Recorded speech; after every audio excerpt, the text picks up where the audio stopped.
दोस्तों, आज की कहानी है नौजवान बेटे के सामने मां के साथ दुष्कर्म करके जब उसे मौत के घाट उतार दिया।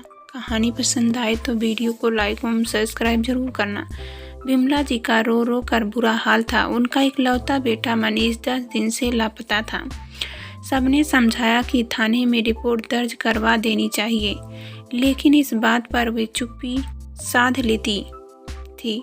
उनके पति बार बार कॉलोनी के लोगों के सामने उनको ताने दे रहे थे कि उनके सिर चढ़ाने का ही यह परिणाम है। अवश्य किसी लड़की के साथ भाग गया होगा।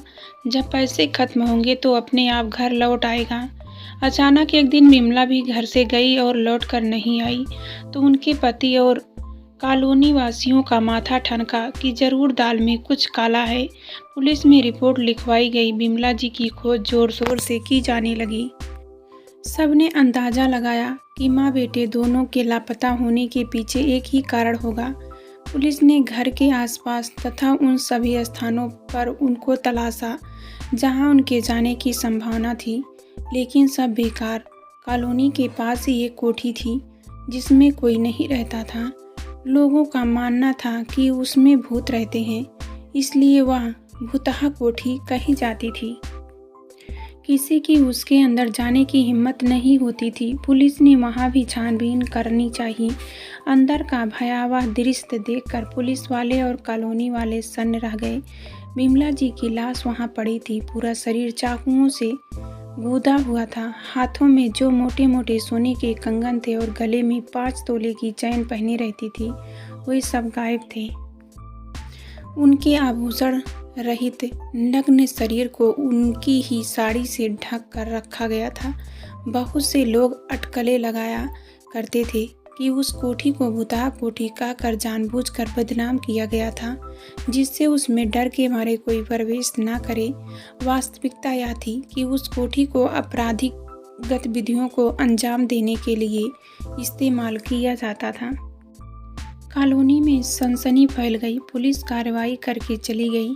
लाश के क्रियाक्रम की तैयारी आरंभ हो गई। तभी उनका बेटा मनीष आता हुआ दिखाई दिया।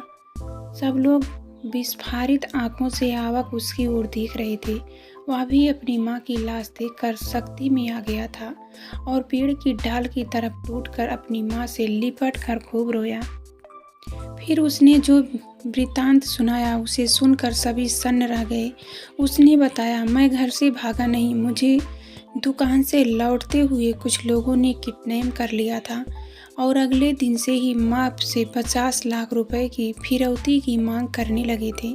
मेरे सामने उनकी फिरौती न देने पर मुझे मार देने की धमकी देते थे।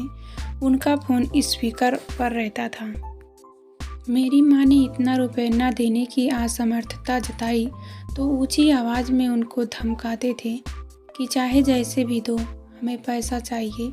वे पापा से भी कुछ नहीं बता सकती थी क्योंकि उन्होंने माँ को सख्ती से मना कर रखा था कि वे उनको न बताए, वरना वे लोग पापा को बता देंगे कि वे अक्सर एक बाबा से अपनी परेशानियों का समाधान पूछने के लिए मिलती थी। उनकी वार्तालाप से ही उसे ये सब जानकारी मिली थी और इससे साफ जाहिर था कि माँ उनको अच्छी तरह जानती थी। फिर परसों अचानक उस भूतहा कोठी में अपनी माँ को अपने सामने देख मैं हक्का बक्का रह गया। माँ के हाथ में एक पोटली थी जिसमें गहने थे।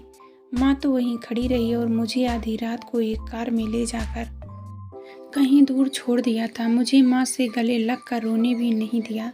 इतना काकरवा फूट फूट कर रोने लगा। सारा अप्रत्याशित वृत्तांत सुनकर सभी डर कर कांपने लगे। पुलिस ने मनीष से पूछा, तुम उन लोगों का चेहरा पहचान सकते हो? नहीं सर, वे हर समय अपना मुंह ढके रहते थे।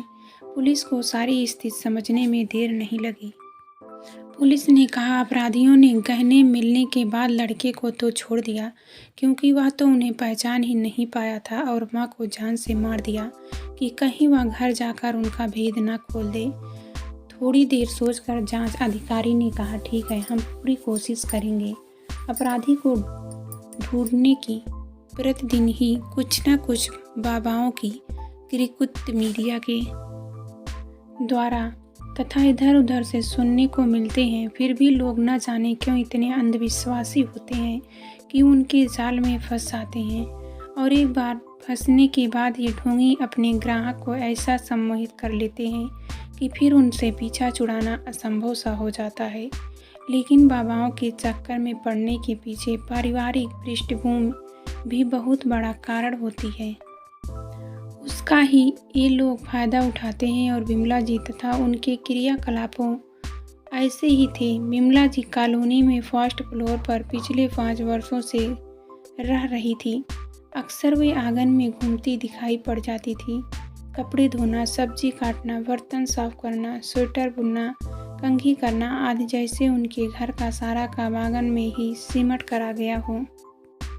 घर का अंदरूनी हिस्सा तो उन्हें काटने को दौड़ता था। आखिर क्यों ना ऐसा हो। सुबह ही दोनों माँ बेटे दुकान के लिए निकल जाते थे और रात के 12 बजे तक आते थे। बेटी कोई थी नहीं, पति को उनसे अधिक अपना व्यवसाय प्यारा था। कभी मैंने उन दोनों को आंगन में एक साथ बैठे नहीं देखा। छुट्टी वाले दिन भी विमला जी के पति अपने काम में व्यस्त रहते थे।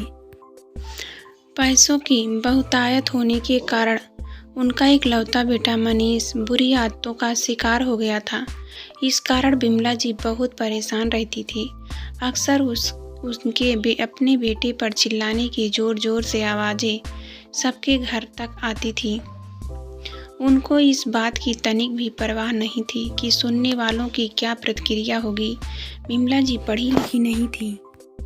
पति से तिरस्कृत होने के कारण अपने रख रखाव के प्रति बहुत लापरवाह थी।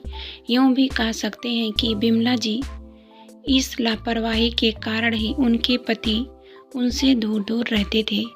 कभी मैं उनके घर के सामने से निकलती तो अकेलेपन के कारण ही वे अक्सर गेट पर ही खड़ी दिख जाती।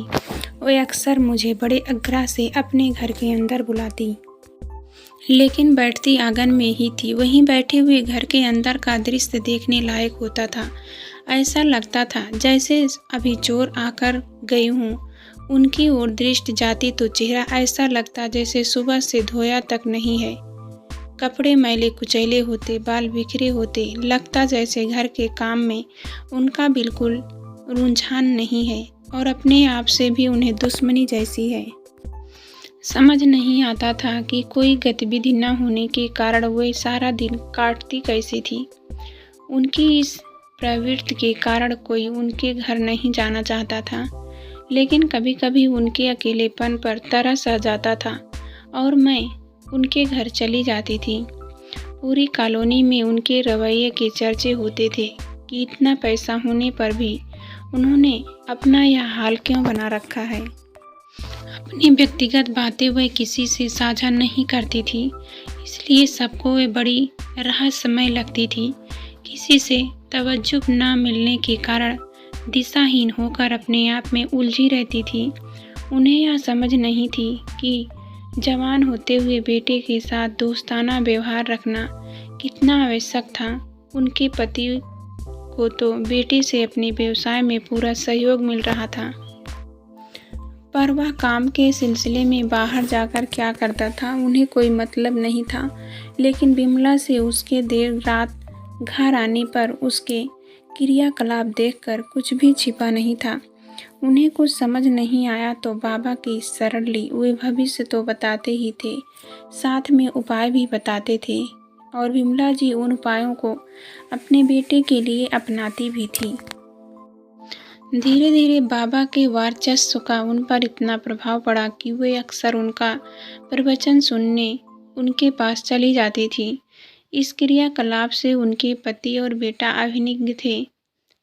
यह बात बहुत समय बाद जब उसका भयंकर दुष्परिणाम उनकी मृत्यु के रूप में सामने आया, तब सबको पता लगा। पड़ोसियों को रात दिन अपने आंगन में दिखाई देने वाली विमला जी का आंगन सूना देखकर मन बहुत व्यथित होता था।